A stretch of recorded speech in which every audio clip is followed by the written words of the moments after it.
रामकृष्ण हरी माझ्या मित्र आणि मैत्रिणींनो, धनुराशीवाल्यांनो, गेल्या काही महिन्यामध्ये तुमच्या आयुष्यामध्ये हे घडलं आहे का? तुमच्या घरामध्ये अचानक वाद वाढले आहेत का? अचानक तुमच्या आईची तब्येत बदलली आहे का? किंवा तब्येत बिघडली आहे का? अचानकपणे घर बदलण्याचे विचार तुमच्या मनामध्ये येत आहेत का? स्वतःच्या घरी राहून सुद्धा तुमचं मन घरामध्ये लागत नाही आहे, असं होतंय का? आणि सगळ्यात महत्त्वाचं म्हणजे रात्री झोपसुद्धा तुम्हाला लागत नाही आहे. झोपताना सुद्धा तुमच्या डोक्यामध्ये हजार विचार येत असतात. सतत चिंता राहतीये कसली तरी तुम्हाला. आणि या सगळ्या गोष्टींमुळे तुमच्या मनात नेहमी असे विचार येत आहेत का, की मी नेहमी पॉझिटिव्ह विचार करत असतो, मी नेहमी शांत राहत असतो, तरी पण हे सगळं काही माझ्यासोबत अचानकपणे का घडत आहे? गेल्या वर्षीपासून म्हणजे एकंदरीत मार्च 2025 पासून तुमच्या आयुष्यामध्ये अशा काही घटना घडलेल्या आहेत का? किंवा घडत आहेत का अजून पण? तर हा काही योगायोग नाही आहे. कारण तुमच्या राशीपासून, धनुराशीपासून शनी महाराज हे तुमच्या 4थ्या स्थानामध्ये विराजमान आहेत सध्या. मार्च 2025ला शनी महाराजांनी राशी बदल केलेला आहे. मग त्यावेळेसच ते तुमच्या 4थ्या स्थानामध्ये विराजमान झालेले आहेत आणि हा काही योगायोग नाही आहे. तर याला म्हणतात शनीची ढैया. तर मी तुम्हाला आज काही स्पष्ट गोष्टी सांगणार आहे की शनीच्या ढैयामध्ये ह्या 2.5 वर्षामध्ये नेमकं तुम्हाला काय काय अनुभवायला लागणार आहे, नेमकं तुमच्या आयुष्यामध्ये काय काय घडणार आहे. कुंडलीमध्ये जे 4थं स्थान असतं ते काही फक्त घर म्हणून नसतं, तर ते स्थान तुमचं मनाचं स्थान असतं. लक्षात ठेवा, मनाचं स्थान, तुमची सुरक्षितता, तुमचं अंतर्गत सुख, विशेष करून आईचं स्थान. आणि त्यामुळे शनी महाराज जेव्हा या घरामध्ये येतात तेव्हा तो तुम्हाला बाहेरून नाही तर तो तुम्हाला आतून हलवत असतो. लक्षात ठेवा. आता या शनीच्या ढैयेमध्ये नेमकं तुम्हाला काय परिणाम होणार आहेत, तुमच्या आयुष्यावर नेमके कोणकोणते परिणाम होत आहेत हे मी तुम्हाला सांगते. पहिलं म्हणजे तुमचं मन एका जागी स्थिर राहत नाही. तुम्ही खूप लोकांमध्ये असतात, लोकांच्या घोळक्यामध्ये असतात, मित्रपरिवारांमध्ये असतात, परंतु तिथेही तुम्हाला एकटं एकटं असल्यासारखं वाटतं. तुमचं मन त्यांच्यात तुम्ही स्वतः असून पण तुमचं मन दुसरीकडे असतं. तुम्हाला काहीतरी अपूर्ण राहिल्यासारखं वाटत असतं. सतत काहीतरी माझं राहिलंय, काहीतरी सुटत आहे, काहीतरी माझ्या हातातून निसटत आहे, असं तुम्हाला नेहमी वाटत असतं. आणि सगळ्यात मोठं म्हणजे तुम्ही शांत असतात आणि अचानक तुमच्यामध्ये उदासीनता येते. तुम्ही एकदम न्यूट्रल होतात. तुम्हालाच लक्षात येत नाही की हे सगळे जे मूड स्विंग्ज आहेत ते का होत आहेत माझ्यासोबत सध्या. दुसरं म्हणजे घरामध्ये छोट्या छोट्या गोष्टींवरून वाद होत आहेत. ज्या गोष्टींना कधी तुम्ही महत्त्वच दिलेलं नाही, घरामध्ये दुर्लक्षित केलेल्या होत्या, अगदी त्याच गोष्टींमुळे सध्या घरात मतभेद होत आहेत, वाद होत आहेत. विशेष करून तुमच्या आईसोबत तुमची तू-तू-मैं-मैं होत आहे. विशेष करून तुमच्या आईची आणि घरातील कोणी वडीलधाऱ्या व्यक्तींची तब्येत अचानक बिघडत आहे. सतत काही ना काही छोट्या मोठ्या कुरबुरी त्रास देत आहेत. आरोग्याबाबत तुम्हाला चिंता सतावित आहे. त्यामुळे पण तुम्हाला तुमच्यावर जबाबदारी खूप वाढल्यासारखे वाटत आहे. एक वेगळ्याच प्रकारचं ओझं तुम्हाला जाणवत आहे. असं वाटत आहे अजून एक की घर बदलावं का? तुमच्या मनामध्ये सतत घर बदलण्याचे विचार किंवा घर स्थलांतर करण्याचे विचार येत आहेत. वाहन असेल, घर खर्च असेल, घरामध्ये दुरुस्ती वगैरे असेल किंवा मालमत्तेसंबंधी काही खर्च असतील ते उद्भवत आहेत. अचानकपणे घरातील खर्चामुळे तुमच्यावर आर्थिक प्रेशर येत आहे, तणाव येत आहे. घरामधील खर्च तुमच्या हाताबाहेर जात आहेत. EMI असेल, कर्ज असेल वाढत आहे. करिअरमध्ये किंवा कामामध्ये तुमचं मनच लागत नाही आहे. तुमचं कामाकडे लक्ष कमी होत आहे. कारण घरामधीलच प्रॉब्लेम्स तुम्हाला इतके त्रास देत आहेत की तुमचं जे काही तुम्ही काम करत आहात त्याच्याकडे तुमचं लक्ष लागत नाही आहे. मग त्याच्यामुळं सगळं आर्थिकदृष्ट्या पण तुम्ही अडचणीमध्ये येत आहात सध्या.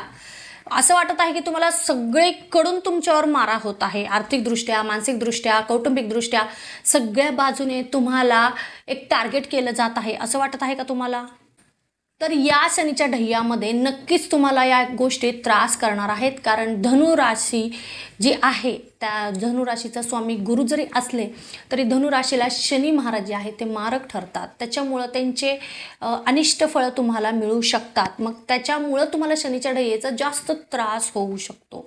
तुम्हाला ह्या सगळ्या गोष्टी जाणवत असतील, तुम्ही हे सगळे अनुभवत आहात आता सध्या, असं जर काही घडत असेल तर नक्कीच तुम्ही मला कमेंटमध्ये सांगा की नेमकं तुमच्यासोबत असं काय घडत आहे, वेगवेगळ्या गोष्टी. मग उपाय पण मी तुम्हाला शेवटी सांगणारच आहे आणि ते उपाय पण तुम्ही करा.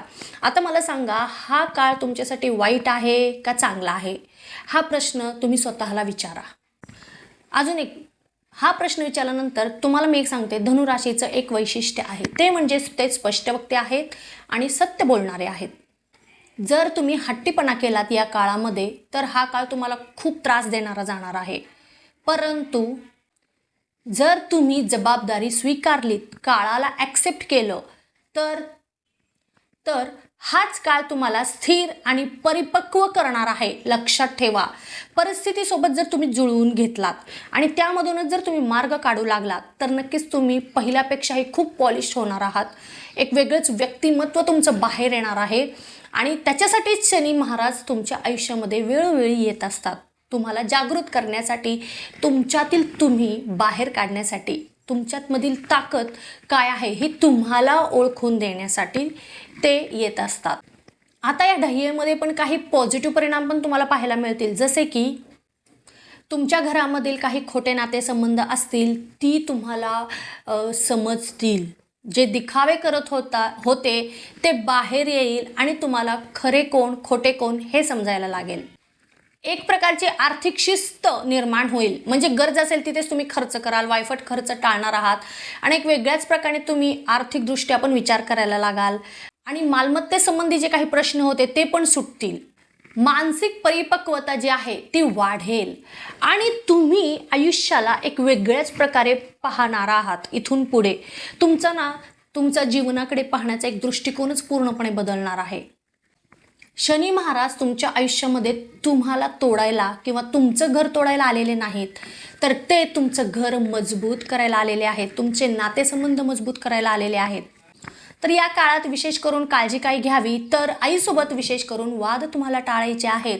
त्यांना समजून घेण्याचा तुम्ही प्रयत्न करा आणि घरामधील प्रश्न कोठेही बाहेर बोलू नकात किंवा घरामध्ये काही वाद असतील तर ते बाहेर कोणालाही सांगू नकात, कारण तुमचा फायदा ते घेतील आणि तुमचं नुकसान करण्याचा ते प्रयत्न करतील.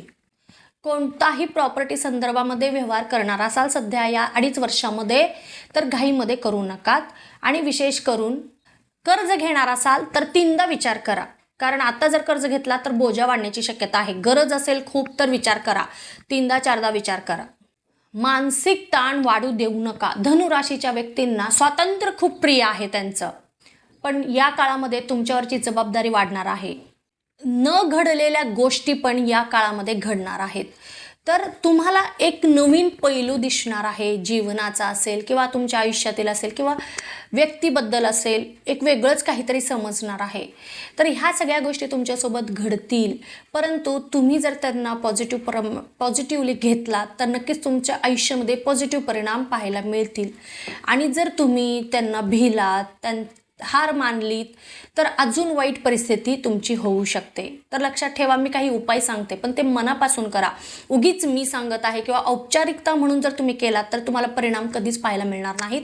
मनापासून जर केलात तर की मी हे केल्यानंतर 100% मला चांगलंच होणार आहे किंवा मी जे अपेक्षा करत आहे त्या गोष्टी घडणार आहेत, असं जर तुम्ही विचार करून ते जर उपाय तुम्ही केलेत फॉलो, तर नक्कीच तुम्हाला पॉझिटिव्ह परिणाम पाहायला मिळतील. आणि ते उपाय आहेत, दर शनिवारी तुम्हाला ओम शन शनेश्वराय नमः याचं 108 वेळा जप करायचा आहे.